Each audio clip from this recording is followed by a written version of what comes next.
路加福音10章25節，有一位律法師起來試探耶穌，說：夫子，我該作什麼才可以承受永生？耶穌對他說：律法上寫的是什麼？你念的是怎樣呢？他回答說：你要盡心、盡性、盡力、盡意愛主你嘅神，又要愛鄰舍如同自己。耶穌說：你回答的是，你這樣行就必得永生。那人要顯明自己有理，就對耶穌說：誰是我的鄰舍呢？耶穌回答說：有一個人從耶路撒冷下耶利哥去，落在強盜手中，他們剝去他的衣裳，把他打個半死，就丟下他走了。偶然有一個祭司從這條路下來，看見他，就從那邊過去了。又有一個利未人來到這地方，看見他，也照樣從那邊過去了。唯有一個撒瑪利亞人行路來到那裏，看見他，就動了慈心，上前用油和酒倒在他的傷處，包裹好了，扶他騎上自己的牲口，帶到店裏去照應他。第二天拿出2錢銀子來，交給店主說：你且照應他，此外所費用的，我回來必還你。你想，這3個人哪一個是落在強盜手中的鄰舍呢？他說是憐憫他的。耶穌說：你去照樣行吧。他們第37節讀完啦。咁呢個呢係喺聖經裏邊呢，我哋經常稱為好撒瑪利亞人嘅比喻。咁我哋咧講呢個比喻呢，已經講咗有連埋今次呢係第7堂啦。咁所以呢，今日呢係會係一個嘅總結，亦都係一個嘅完結篇，係最後一篇啦。今日呢，我哋嚟到講呢段嘅經文，我哋嗰個嘅呢段經文呢，嗰個嘅大題目呢，就係好鄰居嘅第7講。今日我哋呢個嘅題目呢，我哋呢係會我唔見咗，講到呢係那麼我當如何服侍他。即係我哋已經聽咗咁多，聽咗6堂道啦。咁講到愛我嘅鄰舍，咁聽完6堂之後，咁最後我哋都要問一個問題，咁我應該點樣做呢？就等於呢個律法師聽完耶穌講完一大輪，佢都想要知道咁應該點樣做呢？咁樣咁其實耶穌已經同佢講咗㗎啦，就係呢，因為佢嚟到耶穌面前呢，就係問耶穌：我可以點樣做先至可以承受永生？咁耶穌就同佢講：你睇咁多聖經，你係律法師，咁你睇到啲乜嘢呢？咁樣咁佢話其實呢，聖經裏邊教我哋呢，就係盡心盡性盡力盡意愛主你嘅神，即係我嘅神啦，愛主我嘅神。其次呢，又係要愛人如己。咁耶穌話：你講得啱啦，你咁樣做呢，就可以得永生。得永生意思即係話呢，喺你嘅生命裏邊呢，可以承受咗嗰種無邊無際，行路唔會乏力，做事呢唔會疲倦，滿有生命嘅能力，一個 unlimited 嘅 life， 即係豐盛嘅一個嘅生命力。究竟點樣先至可以得到呢？咁樣咁，因為呢，其實呢，呢個律法師本身咧對於聖經呢亦都係好熟悉嘅。如果唔係呢，佢唔會咧。耶穌一問佢你讀嘅係乜嘢，佢即刻可以總結得到出嚟。咁但係咧喺佢嘅人生裏邊咧，當然啦，亦都係即係做盡好多嘅事情，但係咧亦都係咧兜兜轉轉經歷唔到咧嗰種嘅豐盛。咁啊，耶穌亦都睇到呢一樣嘢，咁所以咧就即係直接就同佢講啦，就咧用咗呢個嘅撒瑪利亞人嘅故事嚟同佢講。咁佢裏邊咧已經係好好人士㗎啦，因為咧喺個故事裏邊咧係講到嘅嗰幾個人物啦，有祭司啦，有利未人啦，呢兩個角色，佢冇咧將其中一個角色咧編排咗咧係律法師。其實係可以將律法師咧編排喺其中一個角色嘅，有祭司啦，有律法師，經過都冇停低落嚟，因為佢哋太多嘢趕住要去做啦。嗰啲咧先係佢哋嘅主角，而喺佢做呢啲事情裏邊咧，忘記咗一樣嘢最重要嘅，就係愛人如己，愛神同埋愛人如己呢一樣嘢咧。似乎喺佢哋趕住要做嘅裏邊呢，係因為太急、太忙、太趕，而咧排除咗喺佢哋嘅心間。所以咧，耶穌咧將呢個嘅故事講咗出嚟。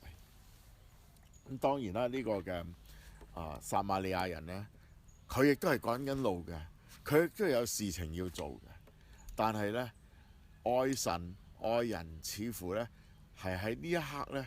喺佢嘅心裏邊呢，係常存兩三分，於是乎呢，佢留低落嚟到呢照顧呢個人，照顧咗呢個人，愛呢個人，作出一啲愛嘅行動，然後呢先繼續落去。所以當我哋今日呢嚟到睇呢個題目，那麼我當如何服侍他嘅時候呢，我嘅英文嗰個名呢就係 How shall I then serve a God of mercy， 一個充滿住憐憫嘅上帝，我哋應該點樣嚟到服侍佢？上帝就係一個充滿住愛同埋憐恤，有恩典有憐憫嘅上帝。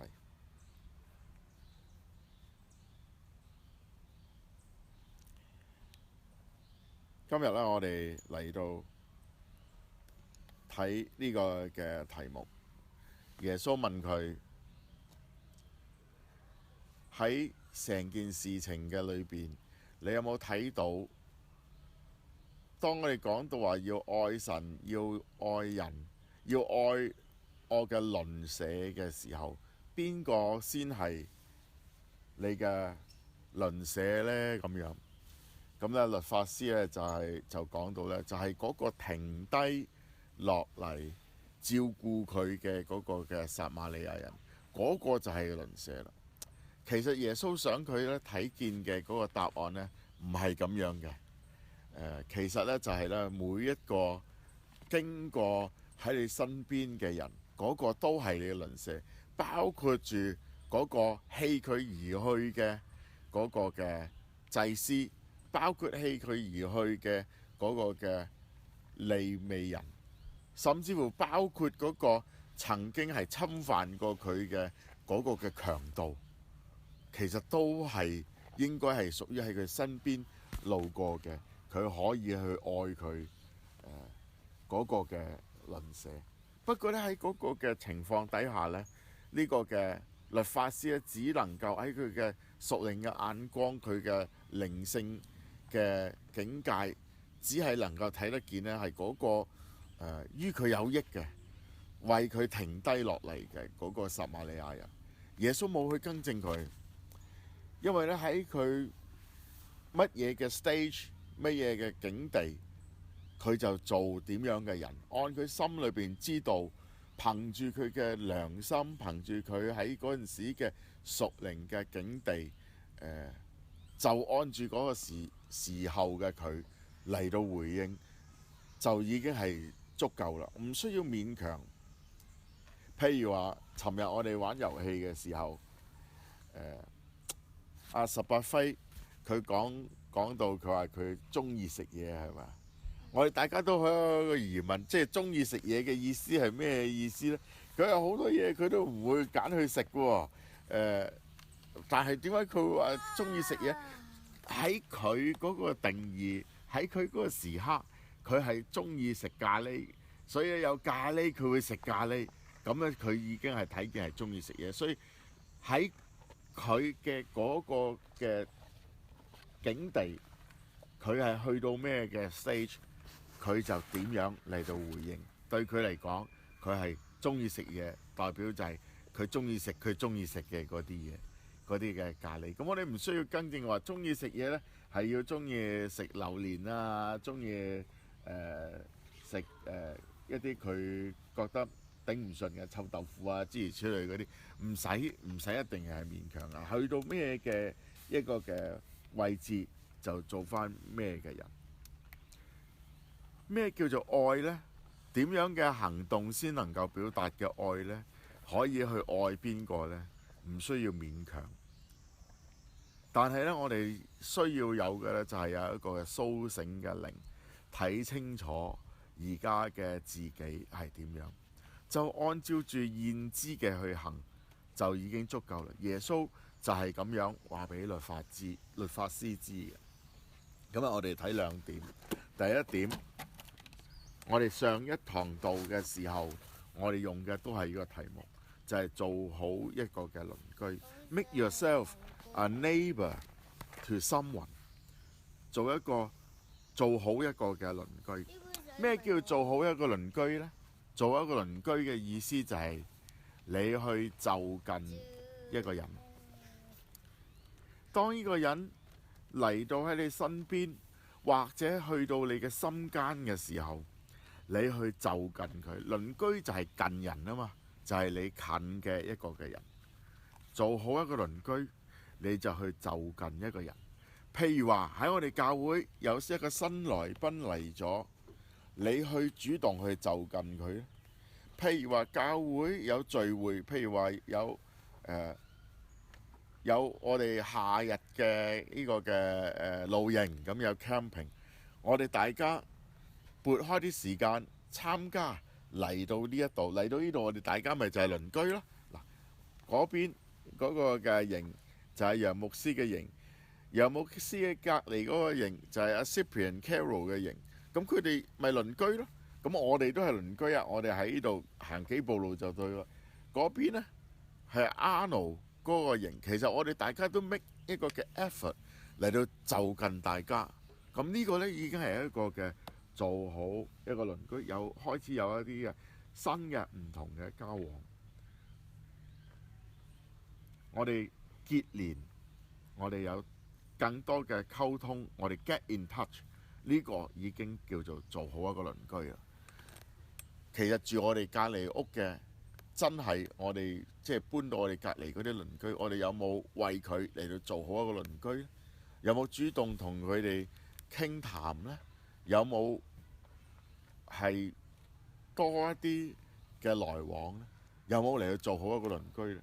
喺你嘅同事同你之間，喺你一啲嘅朋友或者係突然間你心裏面記起嗰啲人，你有冇先嚟到做好一個鄰居，嚟到就近佢，嚟到 get connect， 嚟到結連，嚟到 get in touch 呢？首先我哋要做好一個鄰居。喺成個嘅比喻嘅裏邊，其實祭司、其實利未人都曾經經過見到呢個有需要嘅受咗傷嘅人，佢哋冇做好一個鄰居，佢哋可以見到佢，然後就近佢，佢係繞路行開咗。呢個嘅撒瑪利亞人，佢就近佢，佢就做好一個鄰居。做好一個鄰居係要呢自己主動先嚟到做嘅。當我哋知道咗，我哋就要有一個甦醒嘅靈，睇清咗自己。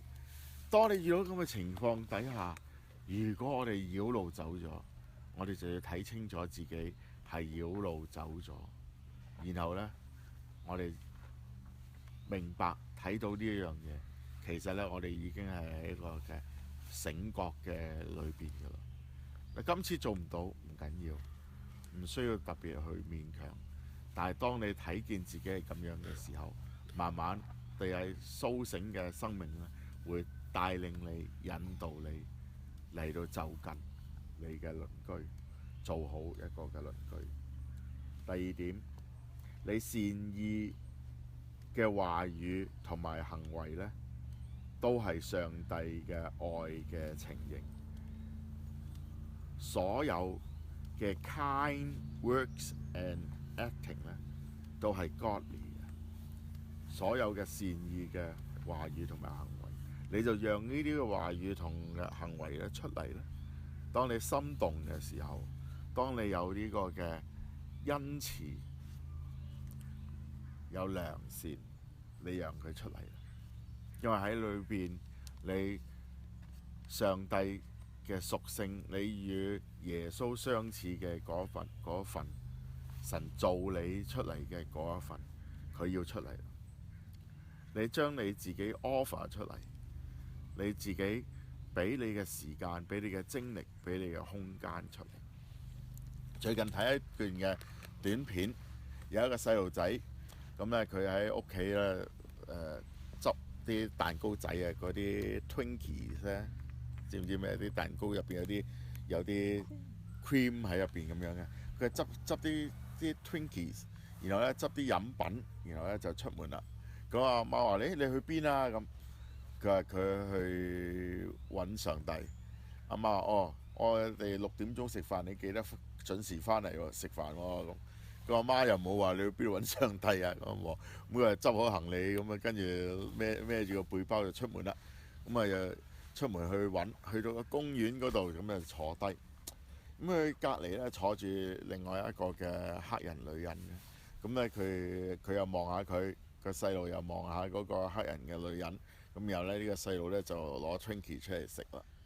正喺佢要放入口嘅時候，佢又望下隔離呢個女人。呢個女人咧孤單咁樣坐喺度，似乎咧睇佢嘅身世咧都唔係即係幾富裕嘅。咁佢就問呢個女人啦，佢就 offer 佢嘅 Twinkie， 佢話：誒你食唔食啊？咁樣問佢食唔食嗰個蛋糕仔。咁個女人望下佢又笑笑咁樣。佢又望住個女人笑笑，遞個 Twinkies 俾佢。咁咧，於是乎咧，個女人就食佢個小朋友俾佢嘅 Twinkies。咁然後咧就個小朋友又攞另外一包出嚟，咁就兩個人坐喺度嘆 Twinkies，冇乜點樣講嘢兩個。咁啊，你望下我笑下，我望下你笑下，大家咧好享受嗰段即係嘆蛋糕仔嘅時候。咁食完蛋糕嘅時候，呢個細路又攞支飲品出嚟，又遞俾隔離嗰個嘅女人。咁個女人又多謝咁樣攞咗嚟飲。咁呢個小朋友又攞另外一支，咁佢又飲完之後呢，個細路就望下錶，然後就話：我夠鐘啦，我要翻屋企啦，拜拜咁樣。咁呢個女人就同佢拜拜，咁兩個笑下，咁嗰個細路仔就翻屋企啦。小朋友翻到屋企嘅時候呢，咁我阿媽話：你揾唔揾到上帝啊？咁樣，咁啊小朋友話揾到啊！上帝係一個女人嚟嘅，佢嘅面上邊咧有好燦爛嘅笑容。然後咧跟住咧呢個嘅黑人女人咧就亦都離開個公園啦，咁就去到路邊佢嘅一個朋友身邊坐低。咁個朋友咧手上面咧舉住個牌，就係嗰啲話俾人知佢無家可歸啊！anything could help， 即係請你幫助我啊！咁嗰個牌。咁跟住呢個朋友望下佢，佢話：咦，你睇嚟你今日好開心喎！佢話：係啊，我啱啱咧遇到上帝，佢比我想象中更加嘅年輕。啊，原來咧就係好簡單嘅一啲嘅帶有良善、恩慈、表達善意嘅少少嘅行為。甚至乎有一個嘅笑容，你 make yourself available 嘅時候，你會呈現到上帝嘅愛，甚至乎上帝嘅形象俾你身邊嘅人。你係唔知道你幾時點樣可以呈現到，但係只要讓你呢種嘅善意嘅愛流露出嚟就得。唔係話你要搏命要去做啲乜嘢，要去有啲偉大嘅事情要達到，都唔係嘅，而係呢，從你心裏邊觸動你嗰種嘅良善，你做出嚟就得㗎啦。又或者呢，可能呢，你呢啲嘅行為呢，可能會令到你要多付出少少你私人嘅物品，或者甚至乎私人嘅空間，但係呢，冇一樣你善意嘅表達呢，係唔會帶嚟呢喺呢個嘅人生人世嘅裏邊嘅一啲嘅漣漪嘅。雖然間你未必知道，而且第三點，你去善意嚟到表達自己，你去愛人愛神，都會成為你最享受最寫意嘅生活方式。你會有一個好 enjoyable 嘅 lifestyle。雖然間開始嘅時候你未必會好享受，開始嘅時候可能因為有啲嘅改變，令到你自己會覺得唔習慣。開始嘅時候可能你要付出好大嘅 effort 去做出呢啲嘅善意嘅行為，但係呢，事情呢慢慢會改變，你會得到一啲嘅 reward。呢啲嘅 reward 就係你去喺整件嘅過程裏邊，慢慢叫你經歷到上帝嘅同在，甚至乎就係當你善意向人嚟到表達呢種嘅關懷同埋愛嘅時候，你喺對方嘅身上邊，你竟然間會見到上帝。就好似呢個小朋友，佢喺個公園度，佢將佢喜歡食嘅小蛋糕分享，喜歡嘅飲品分享，甚至乎冇咩好偉大嘅事情做到，但係喺裏邊佢見到上帝。佢話上帝原來係一個嘅女人，但係佢面上面俾到佢睇見最漂亮最燦爛嘅笑容。當你讓你嘅愛透過你主動去親近同埋 make yourself available offer 你自己出嚟嘅時候，你會遇見上帝自己。由我哋先嚟到安靜一陣，讓今日你嚟到呢個地方，你 make 你自己 available， 你嚟到做好一個鄰居，你先嚟到多謝自己，亦都多謝上帝喺呢個地方，我哋彼此相愛，彼此為鄰。